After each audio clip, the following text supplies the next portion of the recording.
बिस्मिल्लाहिर्रहमानिर्रहीम। अस्सलाम वालेकुम स्टूडेंट्स। आज जो है वो हम फ्लोरल डायग्राम पढ़ेंगे। आज वाला बॉटनी वीक का जो लेक्चर है उसमें फ्लोरल डायग्राम और फ्लोरल फार्मूले के बारे में हम देखेंगे।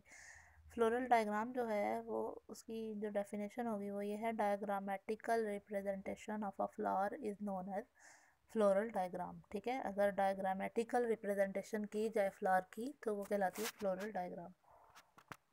ये बहुत यूज़फुल होती है फ्लावर की स्टडी में, फ्लावर को स्टडी करने के लिए। ठीक है, ड्राइंग ऑफ प्लेन्स, इसमें प्लेन्स जो हैं वो एक मेन फ्लावर जिस एक्सिस पे लगा होता है उसको कहते हैं मदर एक्सिस। ठीक है, मदर एक्सिस जो है वो फ्लोरल डायग्राम के ऊपर एक डॉट से शो किया जाता है। अब फ्लावर जो है वो the side towards the Brecht away from the mother axis is called anterior side. Flower की साइड की बात कर रहे हैं। फ्लावर की साइड जो कि ब्रेक्ट की तरफ है और मदर एक्सिस से परे की तरफ है उसको एंटीरियर साइड कहेंगे। Line drawn across the flower passing through the mother axis and the central flower is called median plane. A line at the right angles to each other. ये student दिखाई हुई है लाइंस। मीडियन प्लेन कौन सी है, flower के किधर को कौन सी लाइन बनाई जाए तो डायगोनल प्लेन। अगर तिरछी सी लाइन जो है वो की जाए तो डायगोनल प्लेन है, और अगर स्ट्रेट लाइन उसमें से ड्रा की जा रही है तो वो लेटरल प्लेन है, और दरम्यान वाली जो लाइन की जा रही है वो है मीडियन प्लेन।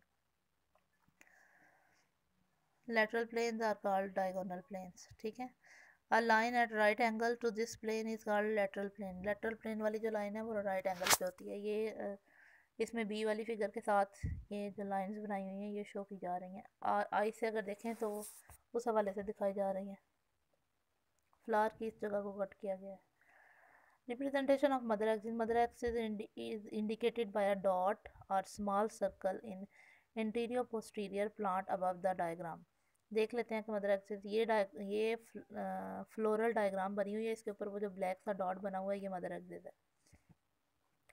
उसके बाद है सेपल्स और पेटल्स। सेपल्स और पेटल्स को जो है ये flower is looked from the above, petals lying just opposite the mother axis is called sepals। The number of petals and sepals are noted। गिन लेते हैं। ठीक है, पेटल्स और सेपल्स को। पेटल्स और सेपल्स को जो है रिप्रेजेंटेशन उनकी कैसे करते हैं, floral diagram is plotted from odd sepals और odd petals. Exact number of sepals and petals are represented by brackets.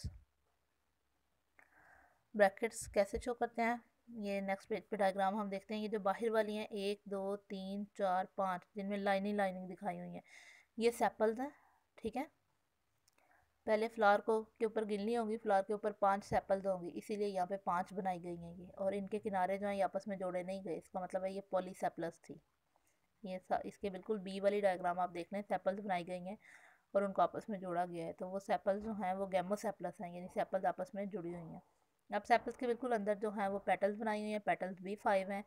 ये भी फ्लावर के ऊपर गिन ली होंगी कि ये पेटल्स 5 पेटल्स हैं। ठीक है, वो आपस में जुड़ी हुई नहीं है, तो वो क्या कहलाती है कंडीशन, पॉलीपेटलस कंडीशन कहलाती है। अब बी वाली डायग्राम जो है ये क्या कहलाती है, गैमोपेटलस, क्योंकि इसमें पेटल्स भी जुड़ी हुई हैं, सेपल्स भी जुड़ी हुई हैं। इसके अलावा जो एंड्रोशियम है, ये दरम्यान में जो किडनी शेप स्ट्रक्चर बने हुए हैं ये एंड्रोशियम है। ठीक है, एंड्रोशियम अलग इसमें पाए जाते हैं।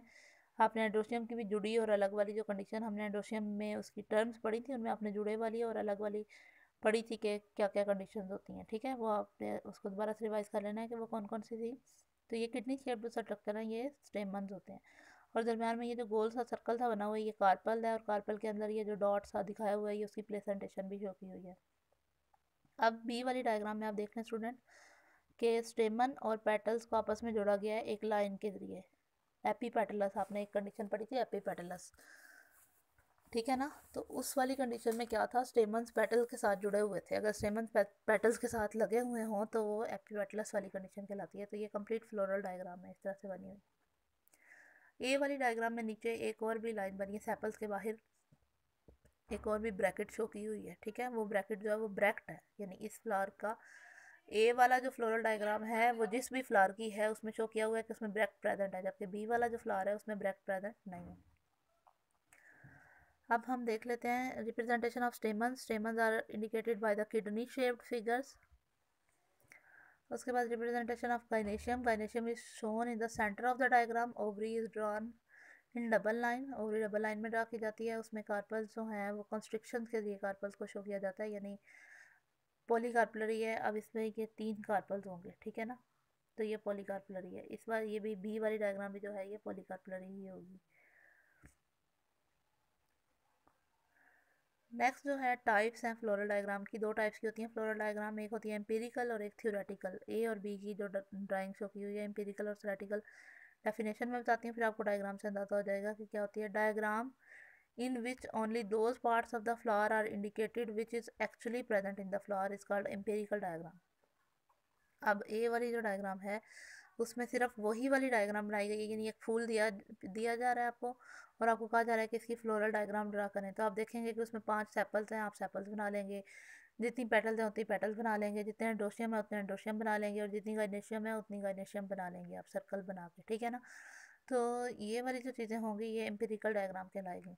थ्योरेटिकल डायग्राम वो वाली डायग्राम होती है इसमें जिसमें in which the parts originally present but now missing is indicated by the dotted line, ठीक है ना। थ्योरेटिकल डायग्राम में बताया जाता है कि ये वाले पार्ट्स फ्लावर में, यानी फ़र्ज़ करो कि फ्लावर की के ऊपर 5 पत्तियां लगी हुई थी, लेकिन जब वो आपको दिया गया कि इसकी डायग्राम ड्रा करो तो उसमें 2 रह गई। लेकिन क्योंकि आपको पता है कि इसमें 5 पत्तियां होती हैं तो आप क्या करोगे, 2 वैसे ड्रा कर लोगे सही वाली तरीके से और 3 जो पेटल्स होंगी उनको डॉटेड लाइन से ड्रा कर लोगे, ठीक है ना, क्योंकि आपको पता है कि उसमें 5 होनी है। तो ये वाली जो इस टाइप की डायग्राम होगी जिसमें आप बना उतनी रहे हो जितनी एक्चुअल आपको नज़र आ रही हैं, लेकिन आप डॉटेड लाइन से उनको भी शो कर रहे हो जितनी के मजीद होनी चाहिए थी, ठीक है ना। फ़र्ज़ करो कि कोई फूल आपको देता है, देते देते उसकी एक आध पत्ती तोड़ लेता है, तो आपको पता है कि इस फूल में 5 पत्तियां ही होनी थी, तो आप उनको 5 ब्रैकेट से ही शो करोगे, लेकिन 4 अब आपको नज़र आ रही हैं तो आप 4 सही वाली बनाओगे और 5वीं जो है वो डॉटेड लाइन से शो करोगे। तो इस ये वाली डायग्राम जो है ये थ्योरेटिकल डायग्राम कहलाती है। अब जो है वो फ्लोरल फार्मूला जो है फ्लावर को सिंबल से representation, symbolic representation of flower is called floral formula. तो स्टूडेंट फ्लोरल फार्मूला और फ्लोरल डायग्राम की आपको डेफिनेशन अच्छी तरह से याद होनी चाहिए। अगर आप उसको कहोगे diagrammatical representation of flower is known as floral diagram, symbolic representation of a flower is known as floral formula, ठीक है। फ्लोरल फार्मूला देख लेते हैं। अगर फ्लावर बाइसेक्सुअल हो तो उसको इस वाली सिंबल से शो किया जाएगा, यानी ऊपर एक एरो का साइन है और नीचे प्लस का साइन है। ये मैंने आपको वो जो एक टेबल था उसकी डायग्राम सेंड की थी ग्रुप में, ठीक है, तो उसमें आपने देख लेनी है, सिंबल्स उसमें क्लियर कट नज़र आ रही हैं। यूनिसेक्सुअल मेल है तो सिर्फ एरो वाला आएगा, यूनिसेक्सुअल फीमेल है तो सिर्फ सर्कल से के साथ नीचे प्लस सा शो करके आपने दिखाना है। अगर एक्टिनोमॉर्फिक है तो उसमें सर्कल के अंदर प्लस शो करना है, और जाइगोमॉर्फिक है तो जिस तरह की ये सिंबल बनी हुई है, कैलिक्स का के होगा सिंबल। अगर पॉली कैलिक्स है, कैलिक्स के साथ अगर फ़र्ज़ करें 5 कैलिक्स है यानी 5 सेपल्स हैं तो के लिख के साथ 5 लिखना है।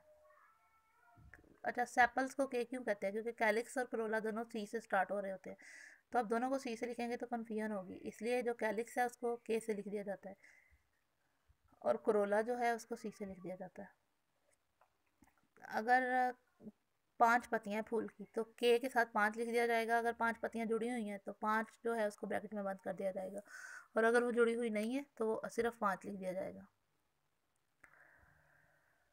उसके उसी तरह से करोला है, करोला सी लिख के सी में जितनी पत्तियां हैं, अगर 10 हैं 15 हैं जितनी भी है वो अपने सी के साथ उसका नंबर लिख देना है पेटल्स का, ठीक है।